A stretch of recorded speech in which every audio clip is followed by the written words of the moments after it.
Hindavi Swarajya news, जनतेसाठी एक पाऊल पुढे।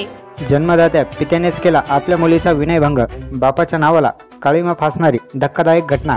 नांदगाव तालुक्यातील पिंपरखेड हे N753 हायवेवरील एक गाव असून हे गाव संवेदनशील गाव म्हणून ओळखले जाते।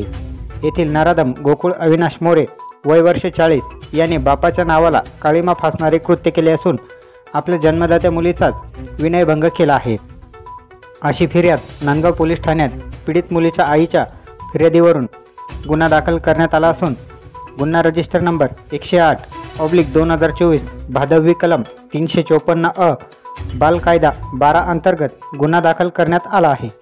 नाशिक जिल्हा ग्रामीण अधीक्षक विक्रम देशमाने यांच्या आदेशानुसार पुढील तपास पोलीस उपविभागीय अधिकारी बाजीराव महाजन हे तपास करीत आहेत।